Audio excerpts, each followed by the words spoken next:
انسان کوشش کرے، آج ہمارے پاس زندگی ہے، جب ہم دنیا سے جائیں گے تو ہمارے اعمال بند ہو جائیں گے، ہم پھر اچھائی اور برائی نہیں کر سکتے۔ البتہ جو ہمارے عزیز و اقارب دنیا سے چلے گئے، یا ہم جب جائیں گے تو ہمیں وہ پیچھے ملے گا جو ہمارے لیے کوئی دعا کرے گا، جو ایصال ثواب کرے گا، وہ تو ہمیں پہنچے گا۔ اور یہ ایک بات ذہن نشین کر لو کہ ہم کہتے ہیں صدقہ جاریہ، تو صدقہ جاریہ دونوں جانب ہے۔ اگر ہم ایسا عمل کر کے دنیا سے جائیں گے کہ جو ہمارے بعد باقی ہے، نیک اعمال باقی ہیں، دینی کتابیں ہیں، قرآن مجید ہے، دینی تعلیم لوگوں کو دی، مسجد بنائی، پانی کی مشین لگوائی، کوئی بھی ایسا کام کیا کہ جو مرنے کے بعد بھی وہ چل رہا ہے، تو کرنے والے کو ثواب، جب تک وہ عمل چلے گا ثواب ملتا رہے گا۔ بعض کام ایسے ہوتے ہیں جو ہمیشہ چلتے ہیں۔ عثمان غنی رضی اللہ تعالی عنہ نے مسجد نبوی کے لیے جگہ خرید کر دی، 1400 سال پہلے خریدی تھی، وہ آج بھی باقی ہے، انشاءاللہ قیامت تک رہے گی۔ کتنا بڑا اجر ہے۔ مسجد نبوی کے سامنے کنواں تھا، آج بھی وہاں بئر عثمان لکھا ہوا ہے۔ وہ کنواں اور باغ تھا، عثمان غنی رضی اللہ تعالی عنہ نے خرید کر وقف کیا تھا۔ اسی کنویں کی آمدن سے آج بھی بئر عثمان کے نام سے مکہ مدینہ میں ہوٹل چل رہے ہیں، جن کی آمدن کو غرباء پر تقسیم کیا جاتا ہے۔ یعنی وہ کنواں جو پانی کا لوگوں کے لیے وقف کیا، تو وہ کنواں ختم نہیں ہوا، اس زمین کا پیسہ آج تک چل رہا ہے۔ تو یہ صدقہ جاریہ ہوتا ہے کہ کوئی نیک عمل انسان ایسا کر گیا جو بچا ہوا ہے، جب تک وہ نیک عمل ہوگا ثواب ملے گا۔ اور اسی طرح اگر ہم کوئی برا عمل کر کے جاتے ہیں تو یہ بھی ذہن نشین کر لو کہ ہمیں برا عمل کا گناہ بھی ملے گا۔ سلمہ بنا دیا، ٹی وی لے کے گھر میں رکھ دیا، بچے کو غلط کام پہ لگا دیا، کسی کو بھی غلط کام پہ لگا دیا، جتنے بھی گناہ کے کام ہیں جو ایسے ہیں کہ اس کے مرنے کے بعد باقی رہیں گے، تو جب تک وہ گناہ کے کام ہوتے رہیں گے اس کو بھی گناہ ملتا رہے گا، الا یہ کہ وہ ان گناہوں سے توبہ کر جائے۔ اگر وہ سچے دل سے توبہ کرتا ہے اور اعلان کرتا ہے کہ بھائی میری یہ ویڈیوز، میرے یہ برے کام، میں سچے دل سے توبہ کی ہے، کوئی دیکھے نہ، پھر امید ہے اللہ معاف کر دے گا۔ لیکن جو ایسے کام جو چھوڑ گیا، برے کام ہیں، تو ان کا گناہ بھی ملتا رہے گا۔ تو اپنے عزیز و اقارب کے لیے انسان ایصال ثواب، خود انسان قرآن مجید پڑھے، نوافل پڑھے، ذکر و اذکار کرے، اپنے والدین کے لیے، عزیز و اقارب کے لیے کہ یا اللہ ان کو عذاب قبر سے محفوظ فرما۔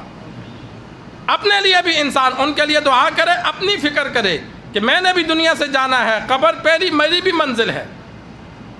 حسن بصری رحمہ اللہ کا عمل بتلا کر بات ختم کرتا ہوں۔ ان کے پاس ایک عورت آئی، تو اس نے کہا میری بیٹی فوت ہو گئی، میں اسے دیکھنا چاہتی ہوں۔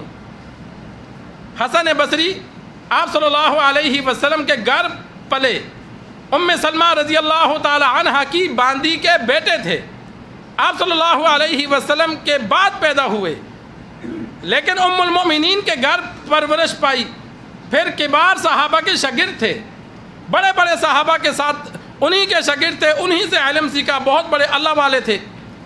تو عورت نے کہا میری بیٹی فوت ہو گئی، میں اسے دیکھنا چاہتی ہوں، وہ کس حال میں ہے؟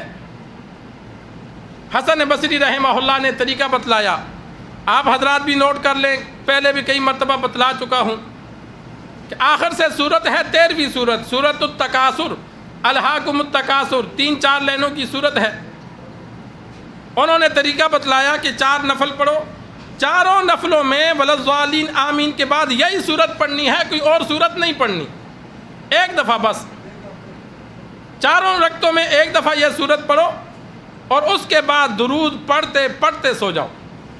بہترین طریقہ یہ ہوتا ہے کہ رات کو بندہ جب دیر سے سوئے، زیادہ نیند آ رہی ہو تو اس وقت پڑھے، اس لیے کہ پہلے پڑھے گا تو بیچ میں بات چیت شروع کر دے گا، یا درود شریف پڑھنا چھوڑ دے گا۔ ہم سے تو اللہ معاف کرے ذکر ہوتا ہی نہیں ہے، ہماری زبانیں ذکر سے، دنیا کی باتوں کے لیے تو ہم گھنٹہ گھنٹہ لگے رہتے ہیں، اور درود شریف پڑھنے لگیں تو 2-3 منٹ بعد ہم تھک جاتے ہیں۔ یہ تو ہمارا حال ہے۔ تو رات کو جب انسان دیر سے سوئے، یا دن کو جب دیر سے نیند آ رہی ہے، تو اس وقت یہ 4 نفل پڑھ کے جس کو دیکھنا ہے اس کی نیت کر کے درود پڑھتے پڑھتے سو جائے، اللہ تبارک و تعالی اس کی ملاقات کروا دیتا ہے۔ یہ بڑا مجرب عمل ہے، کئی ہم نے بھی کیا، ہمارے دوستوں نے بھی کیا۔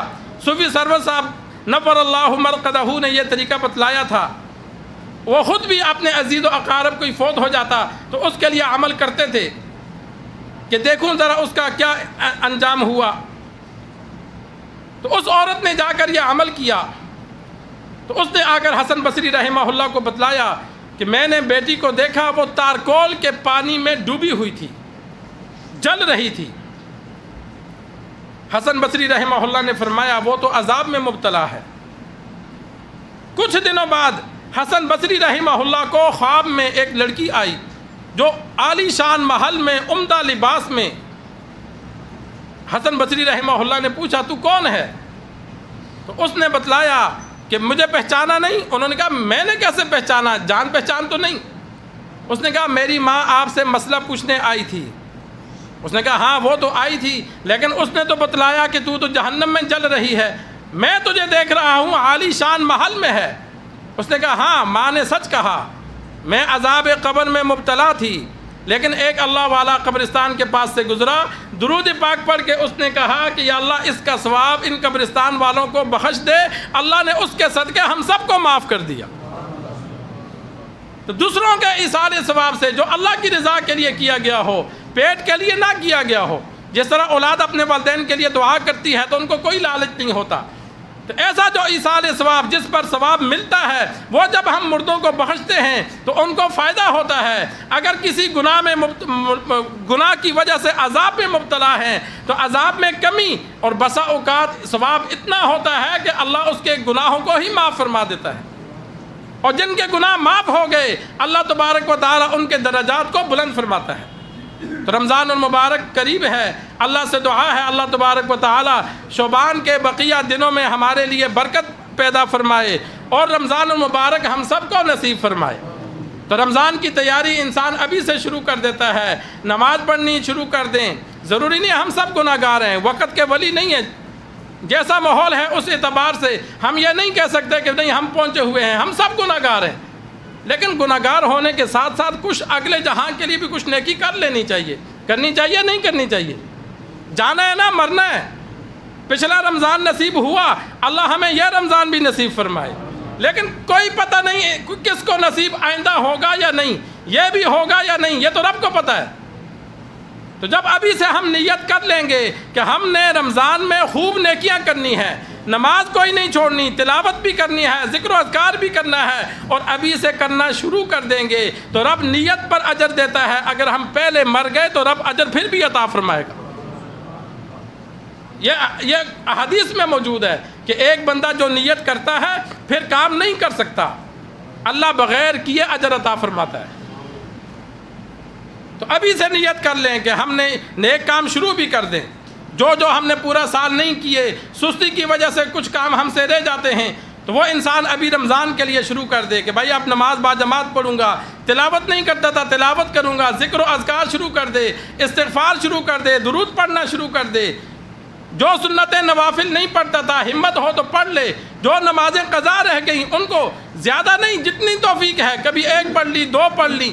انسان جو اعمال ہم کرتے تھے لیکن سستی کی وجہ سے چھوڑ دیے ان کو انسان دوبارہ شروع کر دے، اور اس نیت سے شروع کرے کہ آگے رمضان آ رہا ہے تاکہ رمضان میں کوئی وقت میرا ضائع نہ ہو، کوئی نماز نہ رہے، بلکہ میں پورا فائدہ اٹھاؤں۔ کریں گے نا کوشش انشاءاللہ۔ اللہ تبارک و تعالی سے دعا ہے جو کہا سنا اللہ ہم سب کو سمجھ کر عمل کرنے کی توفیق عطا فرمائے۔